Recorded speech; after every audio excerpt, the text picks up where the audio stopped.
marathon started in 490 BC. When I say BC, what does that mean?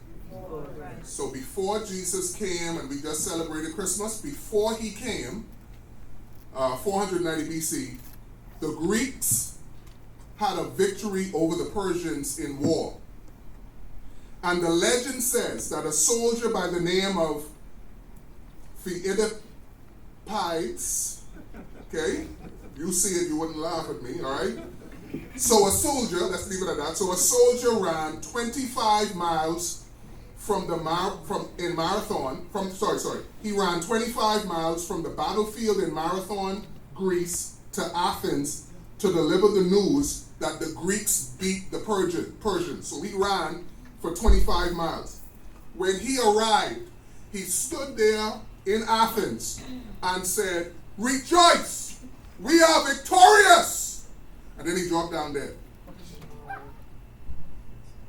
And that is the first, legend has it, that's the first marathon that was ever run, and the young soldier collapsed and died. For those of you who have probably run, so let me ask this next question. How many of you used to run in the past? Okay, now some more hands go up, all right? Now we got it. And how many of you, when you ran the long races? How many of you ran the long races? Wow. That's interesting. Wow. Okay, all right. So those long races, so some of you could remember running those long races, and you remember the aching of the bones and the joints and the tiredness and the stress and all those things happening. So tonight, we got to get prepared for a race. And that race is the Christian race. And you're already on that race if you're saved. If you're not saved, I pray that tonight the gun would, quote unquote, go off in heaven, and they would sound to say that someone else has just entered into the Christian race. But here are a few facts or a few things to help you run and help me run the Christian race. Number one, all right? So we got to go on your mark, get set, go. All right? On your mark, get set, go. Let's say it with me. On your mark, get set, go. Number one, run with courage. Turn to your neighbor and say, run with courage. Turn to your next neighbor and say, run with courage. There you go. All right. Notice what it says in Hebrews chapter 12. What is the first word, church, of Hebrews chapter 12? What's the first word of verse number 1? All right. So we have this little saying. So for those of you who've been around church, y'all know we say this. Whenever you see a wherefore or a therefore, you have to find out what it is therefore. So in other words, whenever you're reading the Bible and you see wherefore or therefore, go back a little bit and try to get the context of what was said prior to that, and that will give you an understanding of what's being said in chapter number 1. The verse number 1. Does anybody know what Hebrews 11 is all about? Faith. And to be more specific, it really highlights the heroes of the faith. So let's look at Hebrews chapter 11.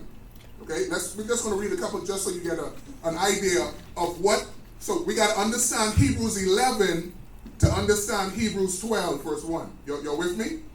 Okay, so here we go. It says, now faith is the substance of things hoped for, the evidence of things not seen. For by it, the elders obtain a good report. Through faith we understand that the worlds were framed by the word of God, so that things which are seen were not made of things which do appear. Then, here we go. Now he starts. By faith, who's the first person? Offered unto God a more excellent sacrifice. Verse number 5. By faith, who's the person? Was translated that he should not see death. Verse 7. By faith, being warned of God of things not yet as yet seen as yet, moved with fear, prepared an ark. Verse 8. By faith, when he was called to go out into a place which he should after receive for an inheritance, obeyed. So you're going to have this list of individuals who God is going to highlight something that they did to prove that they had faith in God. So Abraham had faith in God because he did blank, blank, blank.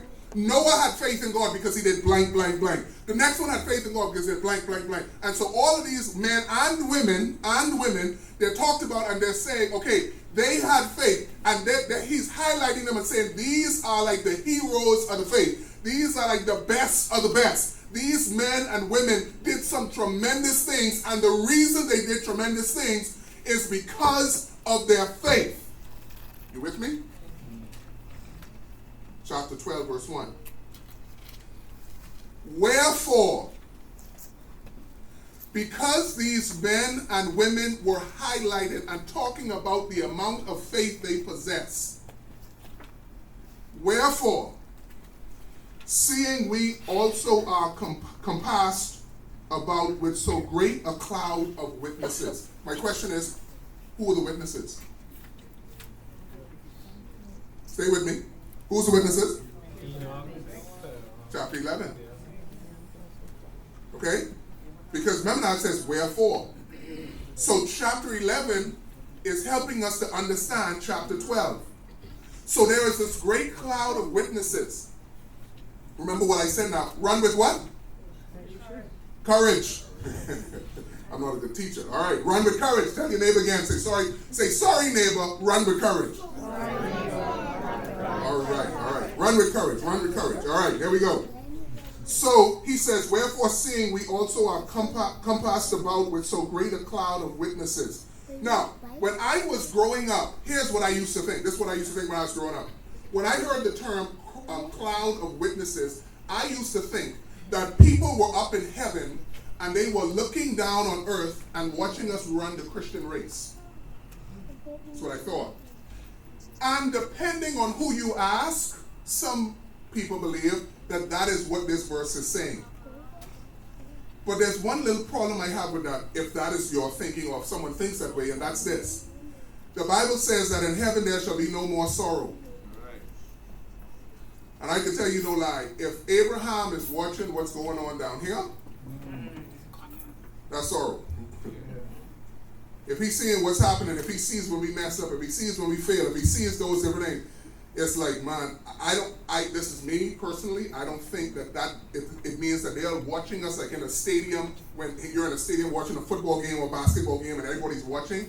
So it could be that the author of Hebrews, I believe it's Paul, the author of Hebrews is trying to make just an analogy. In other words, it's not that these men and women are actually physically in heaven looking over, but it's almost as if, just so you understand how serious your Christian life is, understand that there are men and women before you who could be watching you run your race. Their race is already finished. So they're watching you run yours. So it could be kind of like an analogy. Or it could also mean this. The term witnesses, how many of you have ever been to court? You've been to court before? Okay, good. Some of the same people who run a lot. That's interesting. Okay, anyway. Your teeth run and get caught. All right.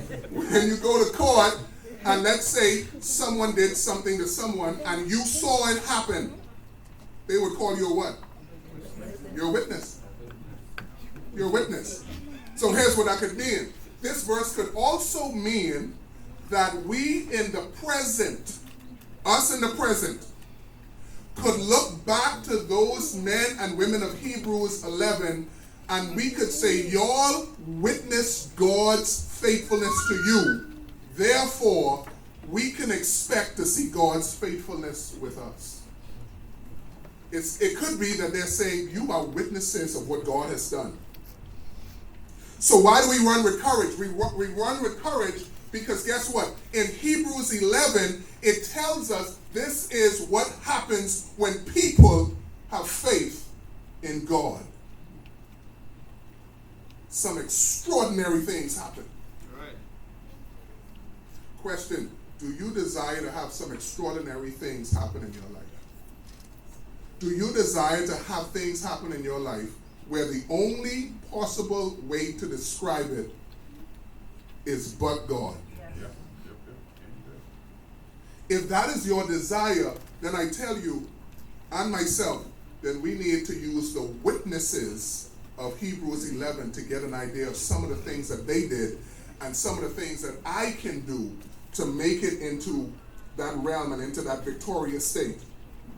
So it says that there's a cloud of witnesses around us. So when you get ready to run this race, or as you run this race, you can have courage knowing that there are people who have run this race before and they have been successful.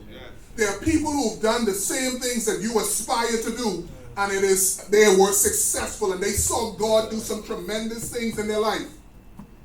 So it says this, wherefore, seeing we also are compassed about with so great a cloud of witnesses, in chapter 11, let us lay aside every weight and the sin which does so easily beset us.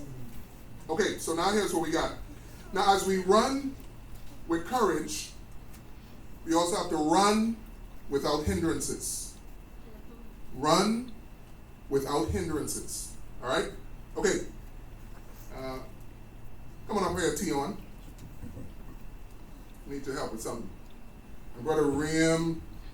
Oh, Donnie up. Donnie, keep walking up. Keep walking up, man. I like this suit, Donnie. You look sharp, man. I tell you what. Goodness gracious, y'all fellas. That would be like y'all when I grow up, man. Donnie, get a couple of the chairs up there, okay? Give about 5. Come over here, Tion. This one affect me? All right. Okay. Yeah, get that for me, please. All right, Tion, how you doing tonight? You good? All right. You like being in front of people? Don't answer that. Oh, you do? You're prideful, right? Tion is a good boy. All right, so Tion, do you like to run? Sometimes, all right? Look like a little athlete, look like a skinny boy athlete, you know. Yeah, all right. So he's ready to run this race. He's getting ready to run this marathon race. He's gonna run. I ain't give him 26 miles. I ain't give him 10 miles, all right? Give him 10 miles. I'm gonna give you 10 miles, all right? So you ready to run 10 miles? Thank you very much, Johnny. Appreciate that, sir. I'm good to go, man. Thank you. And the tie.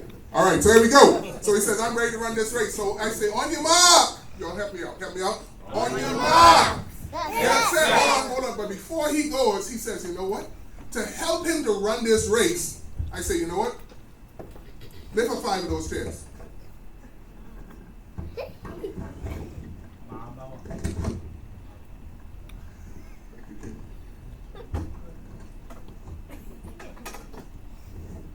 All right, here we go.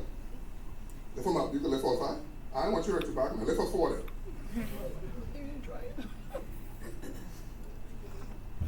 All right, let's go. Come over to the side. Now, let me tell you this. I guarantee that most of you, probably with the exception of my wife and my mother, thinks that, don't put it down yet, thinks that if I was to run, most of y'all probably think if I was to run against Tion that he would win. But my wife and my mommy know better. They know I can run. Paul, that was not a joke. So if it was up to me to run against Tion, I'm pretty sure Tion, in all seriousness, Tion would beat me hands down. But I tell you this, if Tion had to carry these 5 chairs and race me, even if he were to get a head start and maybe outrun me at the beginning, after a while he can tie it down. In fact, he tiring down before he even started the race. Put the chairs down, Tion. All right, have a seat right in the front. I get this again. I want you to notice what it says in verse number 1. Yes. He said, weight and sin. Say that. Okay, so here's what I want you to tell your neighbor. A weight is not a sin. A weight is not a sin. Because if a weight was a sin, then he would have said, remove the sin that so easily besets us. But he says, remove every weight and sin. So you say, okay, preacher, then if you're so smart, then what is a weight? Well, I ain't that smart, but I can tell you what a weight is. It is a bulk, a mass, an encumbrance, a burden. So here's what happens in the Christian life. And here's what some people say. You ready for what a lot of people say? Why the Christian life so hard? Well, yes, it is hard in the sense that we battle in the flesh against the spirit. We have spiritual warfare. But I don't think when people say the Christian life is hard, they mean what I mean, you know. You know what I think they mean? They mean the Christian life is hard because they trying to live the Christian life carrying around a bunch of old stuff. And they say, boy, this Christian life's so hard. Well, yeah, it's hard if you carry around 5 chairs. 4.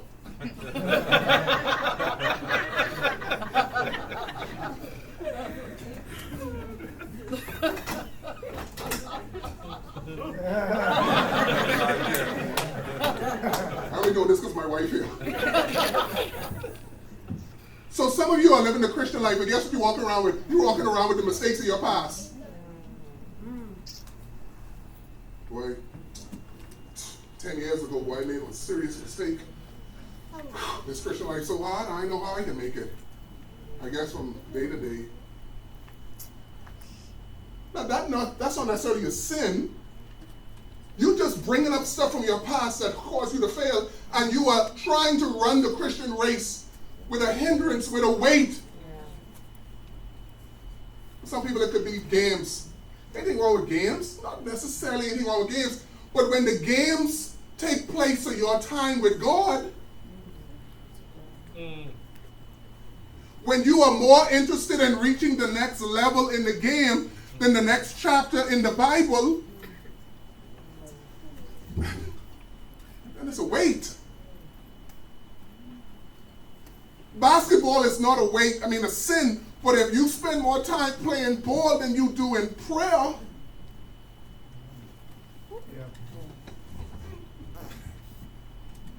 your job may not be a weight, but if your focus on the job is got to get that money rather than getting souls,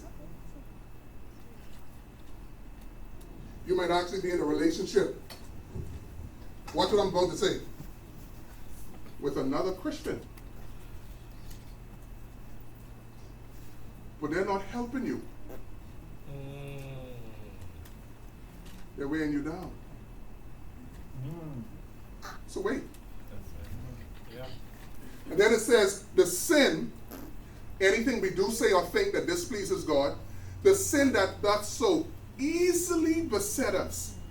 So what does that mean, easily beset us? Okay, the word beset means to come around. So it's almost like you walk in, and you walk into this group of guys, and then they all surround you. And it's like, okay, I can't turn here because there's a dude here. I can't turn here because there's a dude there. I can't turn there because there's two dudes there. I can't go here. So I'm surrounded, I'm stuck. Says there are some sins that causes us to get stuck real easy. Now, I will tell you, alcohol to me, I could walk into any bar in Nassau and I have no desire to drink. So that's not a besetting sin to me. I'm not going to tell you that I am above ever drinking or becoming an alcoholic, because I don't want to say anything like that until I die, because you never know what stupidity I may end up doing. But as of right now, that's not a besetting sin. So you have to know what it is in your life that keeps on causing you to sin. Is it anger? Is it pornography? Is it lust? What is it that whenever you do it, you get with this person, and the minute you get with this person, it's, the minute you get with your friends, it's, we got to do something bad. Oh, man, I got friends, but every time I get around my friends, I end up smoking weed. What should I do, preacher? How can I get my friends to stop smoking weed? I don't necessarily know how you can get your friends from stop smoking weed, but I know how you can get you from stop smoking weed. Lay aside, take the thing off, put those things to the side. Anything that is a weight, anything that's not propelling you forward for God, anything that doesn't say, hey, guess what? This is something that's going to help me in my relationship to God. Lay it aside. Any sin that easily gets you frustrated, get rid of it. Lay it aside. Amen. Why? Because we have people who have run this race and seen God done some tremendous things, and they are witnesses of what God could do with us. Amen. Got to run this race. As I run this race, I got to have courage. As I run this race, I run it without hindrances. I want to tell you this quick story. The man's name is Aaron Ralston. Aaron Ralston, he liked to mountain climb. Give you the quick version of it. Loved to mountain climb. So one time he said, I'm going to climb up in this mountain. So he started climbing up this mountain, and he reached up so high. And then Aaron, something happened with a rock or boulder. And the boulder came down. he was able to get out of the way of the big boulder, but his hand got stuck. So he did like what anybody else would do. He said, okay, here's what I'm going to do. I'm going to try to figure out a way to wiggle out my hand. You know what I'm saying? I'm going to wiggle out my hand to try to get it from under this boulder. But the boulder was so big, he couldn't get his hand out. He only had about 12 ounces of water, and he would just drink a little bit of thing. Because where he was, nobody knew where he was. Didn't have a phone. So he got 12 ounces of water. Day 1. Day 2. Day 3. Now he's at a point where he's run out of water and he starts hallucinating. That's what happens when you get dehydrated. Folks, drink your water, please. Okay? Drink your water. Got dehydrated, and he said, guess what? He said, it looks like I'm going to die. So he has a camera. He doesn't have a phone. He has a camera, so he starts to say his goodbyes to his family so that when they find his body, they would find the camera and tell his family and friends, this is his last words to you. He marked the boulder with his name and his whatever, and the day that he thought he's going to die, he goes to sleep. Goes to sleep thinking he's going to die. He wakes up. So he comes up with a new plan. Here's his plan. He said, I want to live. And I got to get my hand out of this boulder. And he said, the only way I could do it is if I cut off my arm.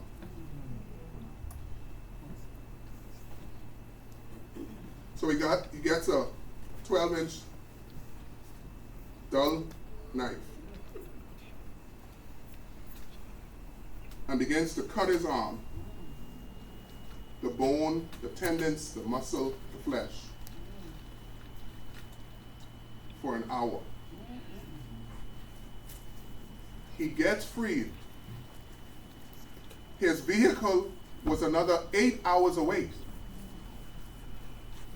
So he begins now with one arm to go to his car. A family finds him. And he was saved. He lost 25% of his blood. But he was saved. And guess, at the time of that story where I read it, guess where he lives now? Boulder, Colorado. I wouldn't live nowhere with rock or nothing. You say, well, what does that story show? That story shows this very simple principle. It's shown in Mark chapter 9. If thy right hand offend thee, cut it off. If thy eye offend thee, pluck it out. You say, that's what God wants us to do? No. Here's what he's saying. If there is something that's causing a hindrance in your life, cut it off. Yeah. So question tonight. Is there anything, as I speak and preach this tonight, is there anything that God brings to your mind to say, that's a weight? That's a besetting sin? Then folks, I'm here to tell you, that ain't me telling you that. That's God telling you that. Get rid of the weight. Get rid of the hindrances. As you run this race, you run with courage. You run without hindrances. Then you run with endurance. The Bible says in Hebrews chapter 12, verse 1, it says, wherefore, seeing we also are compassed about with so great a cloud of witnesses, let us lay aside every weight and the sin which does so easily beset us, and let us run with patience the race that is set before us. Run with endurance. Tell your neighbor, run with endurance. Run with endurance. All right, run with endurance. In other words, run at a pace to keep on going. And endurance and patience and endurance means no matter what comes up, you keep running. You keep running. You say, what if I get tired? You keep running. What if I get discouraged? You keep running. What if other people who are running with me, and they started the Christian race with me, Brother Kwame, and we all started in youth group together, but they're not in youth group, they're not even in church now. What should I do? You keep running. What happens if I fall and I make a mistake? Then get up and go back, but you keep running. That's what the idea means. Endurance, patience means I don't quit. And that's what you need to run the race. Don't quit. Don't give up. No matter what happens, you say, man, all these things happening in my life and it's so hard. Don't quit. Amen. Do you know the key to Christianity? one of the keys of Christianity is just be faithful. Yeah. By you just being faithful, that just deals with so much of the Christian life. Just be faithful to God. Run with endurance. And then run your race. Notice what it says. And let us run with patience the race that is set before us. Run in your lane. Tell your neighbor, I can run in my lane. No, some of y'all sound too diplomatic. I didn't say I will run in my lane. I say I go. I can run in my lane. You know what happens a lot of times? I feel so good about these illustrations that I'm using now, Mr. Roll, because not that I am an avid, runner or anything like that, but I've been doing a little piece here and there, You.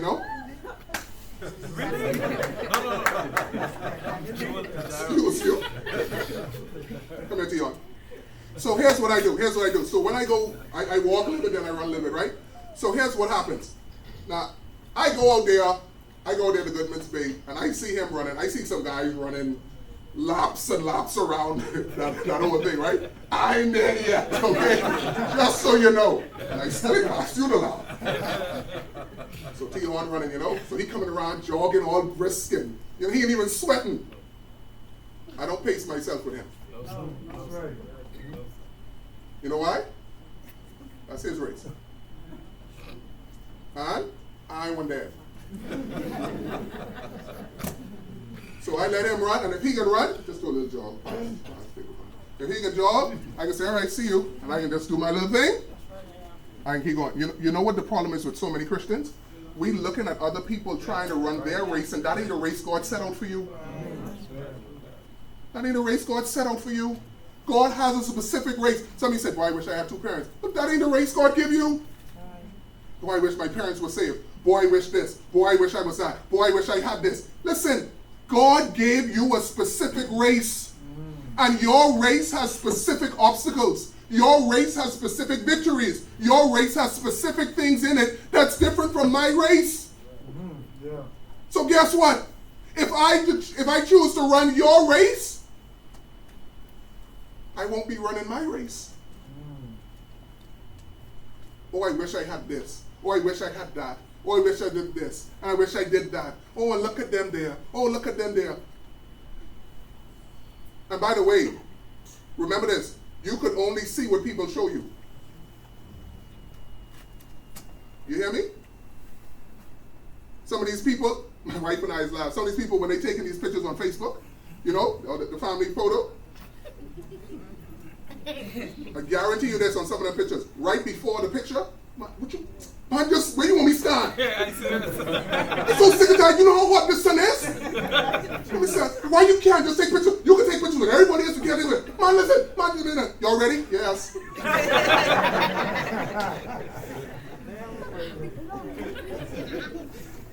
People only show you what they want you to see. Yeah. And you there sitting there scrolling through Facebook saying, boy, I wish I had a family like that. And the person you're looking at saying, I wish I was single again. Run your race that is set before you. Run with focus. Run with focus. Looking unto Jesus, the author and finisher of our faith, who for the joy that was set before him endured the cross, despising the shame, and is set down at the right hand of the throne of God. Looking unto Jesus. That word looking means this. To stop looking at this and then to start looking at this. Stop looking at your failures. Stop looking at sin. Stop looking at the world. Stop looking at other people and start simply looking to Jesus. Amen. Hey, it is great to know that, hey, guess what? There might be somebody that you influence to get saved. God might use you to lead someone to Christ. God might use you to disciple someone and help them to grow. But at the end of the day, here's your goal. Your goal is this. I don't want you simply to follow me. I want you to follow Jesus. Looking unto Jesus. My focus is on him. I'm not looking at anybody else because he's the author. He is the one who died for me. Listen, there have been some great men and some great women in my life who've done some great things. And I'm standing here today because of what people have invested in my life. But I'll tell you this. Ain't none of them died for me. That's right. Only one person died for my sins. Amen. So I got to look to him. And it says, who for the joy that was set before him. You know what I believe that joy is? That joy is the fact that Jesus went through all he went through at Calvary so that he could have a relationship with us. And he said, for the joy, listen to the verse. Looking unto Jesus, the author and finisher of our faith, who for the joy that was set before him endured the cross, despising the shame. He says, guess what? I can take all that. You know why? Because I know that if I go through this pain, if I go through this crucifixion, if I go through this heartache and this hurt, and if I go through being disconnected from my Father, if I go through all of that, I'll have a chance to have fellowship with you. That's the person we need to look at. Say, why are you still serving God? Because Jesus is still alive. Amen. And he still loves me. Yes. And then he said, for consider him that endured such contradiction of sinners against himself, lest he be wearied and faint. What's the last three words in verse 3? In your minds. But thou wilt keep him in perfect peace, whose mind is stayed on thee. Some of you tonight are troubled. You know why you're troubled? Your mind is everywhere but on Jesus. Your mind is on your situation, your bills, your circumstance, your failures, your problems, your sin. Your mind is everywhere but on Jesus. But the Bible says, he promises, thou will keep him in perfect peace, whose mind is stayed on thee. Christian, you're already in a race, if you didn't know. Run with courage. Others have run this race and been successful. Run with courage. Also, when you run, don't run with no hindrances. Stay in your lane. Look to Jesus. And let's finish this race for the glory and honor of him. Every head bowed, every eye closed. Father, we thank you tonight, God, for your Son, the Lord Jesus Christ. Thank you for what he did at Calvary for us. And I pray now your Spirit would work in our hearts and in our lives. God, if there was a Christian runner here tonight that was weary, pray that they would get, this would have been a glass of water. This would have been some encouragement to them to help them to keep running. Speak to hearts tonight. We ask these things in Jesus' name. You just keep your head